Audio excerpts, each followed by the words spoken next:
शुरुआत रेमोना के farm house को दिखाते हुए होती है, जहां वो अपनी बेटी और बेटे के साथ रहती है। रेमोना इस टाइम एक वीडियो देख रही थी, जिससे हमें पता चलता है कि रेमोना और उसके हस्बैंड ने बहुत प्यार से ही ये फार्म हाउस बनाया था और इसकी एक एक चीज को मैनेज किया था। रेमोना ये वीडियो देखकर दुखी थी, क्योंकि उसके हस्बैंड की डेथ हो गई थी एक एक्सीडेंट में, जिस एक्सीडेंट में रेमोना की भी टांगे चली गई थी। इस एक्सीडेंट ने रेमोना को मेंटली भी बिल्कुल तोड़ के रख दिया था, यहाँ तक कि वो अब अपने घर और बच्चों पे भी सही से ध्यान नहीं दे पा रही थी, जिसकी वजह से उसके घर के हालात काफी खराब हो चुके थे। यहाँ तक कि घर का सारा छोटा बड़ा काम टेलर करता था। इसके बावजूद भी रेमोना का बिहेवियर इन लोगों के साथ सख्त रहता था। रेमोना रोज उठते ही बस एक चीज कहती है, गिव मी स्ट्रेंथ। जब वो कमरे से बाहर आती है तो देखती है कि टेलर ने ज्यादातर काम तो कर लिया था, लेकिन घर की बहुत सारी चीजें खत्म हो गई थी। घर में लाइट भी चली गई। इन सब बातों के दौरान अचानक से रेमोना नोटिस करती है कि उनके घर के यार्ड में कोई बैठा हुआ था। कोई लेडी थी ये, जो अच्छी तरह ब्लैक कलर के किसी कपड़े से कवर्ड थी। इसे देखकर रेमोना डर गई। उसने अपने दोनों बच्चों को घर के अंदर रहने को कहा और खुद उससे पूछने के लिए गई कि वो यहाँ क्या कर रही है। वो इस लेडी को डराने के लिए ये भी कहती है कि अभी थोड़ी देर में मेरे हस्बैंड आने वाले हैं, अच्छा यही है कि तुम यहाँ से चली जाओ। लेकिन ये लेडी ये कहकर रेमोना को हैरान कर देती है कि तुम्हारे हस्बैंड मर चुके हैं, वो भी एक एक्सीडेंट में, और उसी एक्सीडेंट में तुम्हारी भी ये टांग गई थी। रेमोना को अब उससे डर लगने लगा। वो रेमोना से कहती है, रेमोना आज वो दिन आ गया है जिसके लिए तुम मुझे बुलाती थी, मैं आ गई हूँ। रेमोना जब उसकी बात नहीं समझ पाई तो उसने अपने खून से भरे हुए हाथ दिखा दिए। रेमोना अब तेजी से डर कर अपनी कार की तरफ बढ़ती है, ताकि वो अपनी कार को ऑन करके एटलीस्ट अपने फोन को चार्ज करे और यहाँ पर पुलिस बुला सके। लेकिन अब कार भी स्टार्ट नहीं हो रही थी। डरते हुए रेमोना घर के अंदर आ जाती है तो बच्चे उससे ब्लैक ड्रेस वाली लेडी के बारे में पूछने लगते हैं। वो बच्चों को कुछ भी बताने के बजाय उन्हें डांट कर चुप करवा देती है। बच्चों के सवाल जब खत्म नहीं होते तो रेमोना का गुस्सा एक हद से ज्यादा बढ़ जाता है। वो चीजों को तोड़ने लग जाती है और अपने बच्चों पर भी शाउट करती है, जिसके बाद खड़े होकर वो घर के सभी खिड़कियां दरवाजे लॉक कर देती है। इसके बाद जब वो बैठती है तो उसे अपने टांग के जख्म में दर्द फील होता है। वो देखती है कि वहाँ एक स्टिच निकला हुआ था। रेमोना नोटिस करती है कि वो औरत थोड़ा सा इनके घर के करीब हो गई है। ये देखते हुए वो सोचती है कि वो अपने डॉग चार्ली को घर के अंदर ले आए, लेकिन जब वो बाहर गई तो उसने देखा कि उनका डॉग भी वहाँ नहीं था। लेकिन ये बात उसने बच्चों को नहीं बताई। लेकिन अब इस डर ने उसके गुस्से को और भी ज्यादा भड़का दिया था। वो टेलर को भी एक और मर्तबा डांट देती है, यहाँ तक कि वो अपनी बेटी को थप्पड़ भी लगा देती है, क्योंकि वो बार बार आर उल्टा लिख रही थी। रेमोना को एकदम से अपनी गलती का एहसास भी हो जाता है। इतनी बड़ी गलती नहीं थी उसकी बेटी की जितनी उसने सजा दे दी, इसलिए उसने फौरन अपनी बेटी को गले लगा दिया।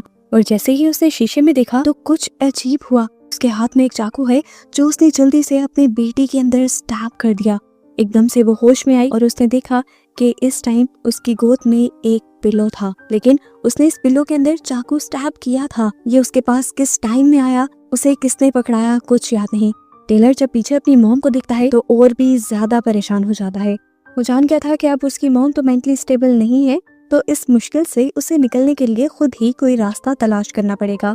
रेमोना अपनी बेटी को लेकर रूम में चली जाती है और वो चुपके से घर से बाहर निकल जाता है। वो गाड़ी के जरिए अपने साथ वाले फार्म हाउस में जाकर वहाँ से मदद लाना चाहता था, लेकिन कार तो पहले भी नहीं चली थी। कुछ देर में रेमोना भी उसे ढूंढते हुए यहाँ पर आ जाती है और उस पर बहुत ज्यादा गुस्सा होती है। तेजी से वो उसे घर के अंदर भी ले आई थी, लेकिन अब टेलर को भी गुस्सा आ गया था, क्योंकि वो जान गया था कि उनका डॉग चार्ली बाहर नहीं है और रेमोना कुछ उनसे छुपा रही है। टेलर अब अपनी मॉम से कहता है, आपसे कुछ नहीं होगा, मैं ही इसे हैंडल करूंगा। ये कहकर वो गुस्से में एक रूम में चला गया जहाँ पर उसके डैड की चीजें थी और यहाँ पर उसने एक गन उठा ली। रेमोना उससे आकर लड़ने लगी, ये क्या कर रही हो तुम, उसे वापिस रखो। और इनकी बहस के दौरान हमने बाहर ब्लैक लेडी को देखा, वो इनके घर के और करीब आ गई थी। अब टेलर गुस्से में गन लेकर बाहर जाता है और इस ब्लैक लेडी के ऊपर गन तान देता है और उससे कहता है, जल्दी से निकल जाओ मेरी प्रॉपर्टी पे से। औरत टेलर से डरती नहीं बल्कि अपना वेल उठाकर कहती है कि तुम्हारी मॉम ने आज तक तुमसे झूठ बोला है। उसने यहाँ पे एक बहुत ही हैरान कर देने वाली हकीकत टेलर को बताई और उससे कहा कि ये बात जाकर अपनी मॉम से पूछो। टेलर गुस्से में भड़का हुआ अंदर आया और उसने रेमोना से पूछा, मेरी डैड की मौत कैसे हुई थी। रेमोना उसके इस अंदाज से डर गई और उसे कहानी सुनाना शुरू की। उस रात ही जब वो और डेविड दोनों एक फैंसी रेस्टोरेंट में गए थे, लेकिन यहाँ पर रेमोना खुश नहीं थी।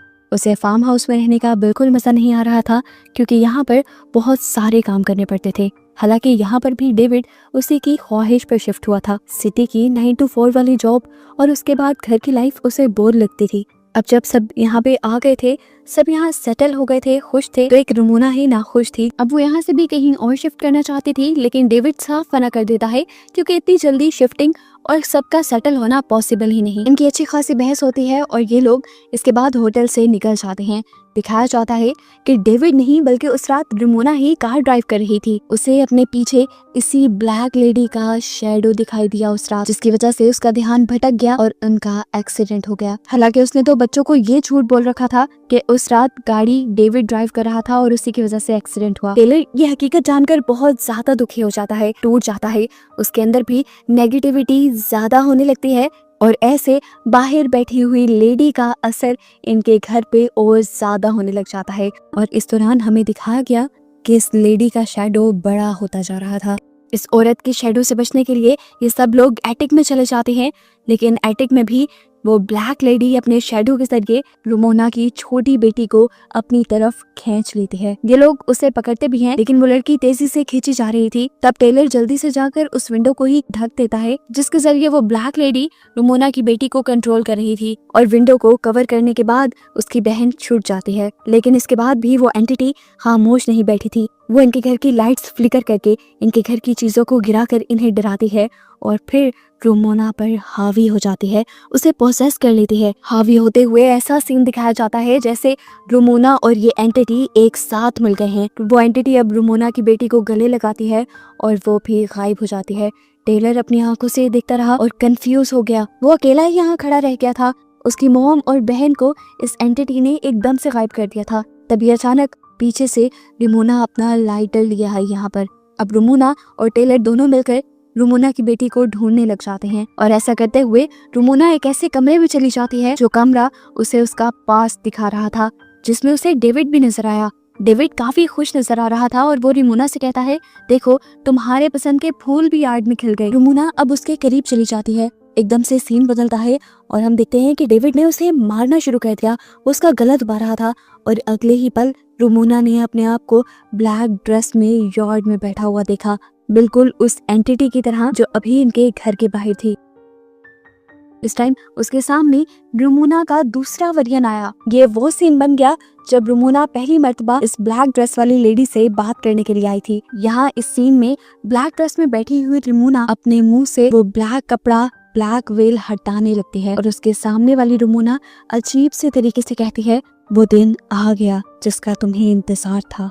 सीन अब यहाँ से कट होता है और रुमोना दोबारा अपने आप को एटिक में देखती है जहाँ उसके दोनों बच्चे मौजूद थे। ये लोग वापस नीचे उतरते हैं तो उसके सामने वो ब्लैक ड्रेस वाली लेडी आ जाती है, जिसे देखकर रुमोना डर जाती है और उसके ऊपर गन तान देते हैं। तो ये लेडी कहती है, मैं खुद से यहाँ नहीं आई, तुमने मुझे बुलाया है। हर सुबह तुम उठ के कहती थी, गिव मी द स्ट्रेंथ। तुम अपने आप को अपनी जिंदगी को खत्म करने के लिए ताकत मांगती थी और अब मैं तुम्हारे पास आ गई हूँ। यहाँ पर रुमोना अब इस लेडी के साथ अकेली रह जाती है। लेडी अब रुमोना को भड़काती है अपने आप को खत्म करने के लिए। वो उसकी गर्दन के ठीक नीचे बंदूक रख देती है और उसे चलाने को फोर्स करने लग जाती है। और अगले सीन में हम रुमोना को सही सलामत उसी रूम से बाहर निकलता हुआ दिखते हैं। बच्चे पूछते हैं कि वो औरत कहाँ गई। रुमोना कहती है कि अब वो औरत यहाँ पर नहीं आएगी, मैंने उसे भगा दिया है और मैंने अपने अंदर इतनी हिम्मत पैदा कर भी ली है कि अगर वो अगली मर्तबा यहाँ आ भी गई तो मैं उससे लड़ पाऊंगी। ये लोग अब दोबारा घर के अंदर जाने के लिए बढ़ जाते हैं और इसी टाइम पे